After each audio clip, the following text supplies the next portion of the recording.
Standard Chicago vernacular English. First of all on the list, G. I really felt like this was standard. I didn't need to say this, but G. G is spelled G-H-E-E, okay? Motherfuckers don't say Joe no more. Unless you're talking about some old ass, anybody saying Joe, it's G. Definitely. But all that shit in the middle, we just gonna take all that out.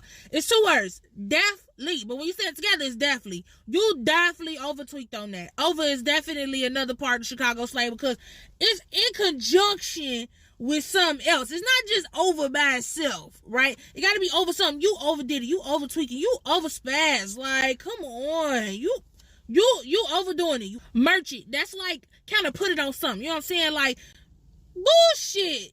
Merch it. Like, okay, what you finna put it on to let me know that what you talking about, you actually mean it, that you not just on some bullshit. Like, nah, merch it. How you coming? Because I feel like, you know what I'm saying? Me personally, I like to use that when I'm playing spades. You know what I'm saying? We're getting a little crafty. Okay, how you coming, gang? How you coming, gang? Okay, I'm coming like this. How you coming, though? How you coming? Pull up. How you coming? Another list of ons. On me, on baby, on the gang, on bro, on my kids, on my soul, on phone them, on the boss. Them all the other owns. Anything else on something, I don't know about it, okay? Or I probably gave it to you in part one. Okay, let me also explain this. You can't tell if a person from Chicago is mad or upset. How fast are they talking? The faster they talk, the faster they get to that point where they finna really get up in your ass and get an attitude. You know what I'm saying? The rate at which the voice and tone and speed of whatever the fuck they saying is accelerating, you're playing around with fire, bucko. Goof ass. You're on the radio, goofy ass person of the day.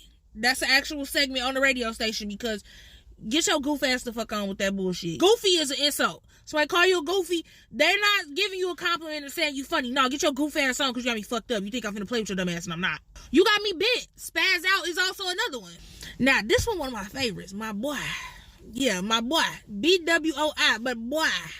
Accent. Now, although rotate is a regular word, if somebody from Chicago tell you to rotate, that's your opportunity to get the fuck on. Yeah, rotate, big dog. Go ahead. Popped. Popped is also another insult. Shorty, you popped as hell. Now, if y'all ever watch corporate videos, I instantly, that's our shit. Whole time, our shit. Any type of ass, head ass, neck ass, looking ass, smelling ass, boot ass, our shit. Okay, thank you for coming to my TED Talk. And that whole looking boy, that's where that came from. Chicago culture is the birth of looking boy, okay? Because that's our shit. Wooty wooty woo. I left that off the other video. We're going to throw that up in there. And then this next one is a double negative. We got to do some Chicago math on this, okay? Keep up with me, okay? That little motherfucker decent. That little motherfucker decent is a double negative because, you know, in math, a negative times a negative equal a positive, right? So I'm going to insult your shit and I'm going to call it little. I'm calling it a little motherfucker. But then when I add decent onto the back, that's the other negative, right? Because decent in regular English is not really like a compliment. Like, oh, it was decent. But if a Chicago motherfucker, that little motherfucker was decent as hell. You see how they got a different little funk sway to it. You know what I'm saying? So if somebody say, oh nah, that motherfucker was decent. That little motherfucker was decent. It's a compliment. Take it. If you somewhere and you hear somebody say, wop, wop, that's the mating call of out west. Don't pay that no attention. They're probably dancing and being ghetto in their natural habitat in the way that they would there. If somebody tell you to check it out, actually don't check a fucking thing out and just go ahead and leave. And this last one, this is for your safety, okay? If you see a group of people, or one, it don't even gotta be a whole group.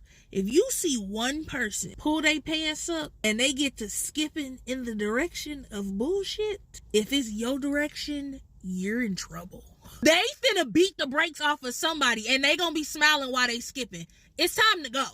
I don't know how I forgot raw as hell, but raw as hell on the list. That shit raw. It's like interchangeable with fire. Raw.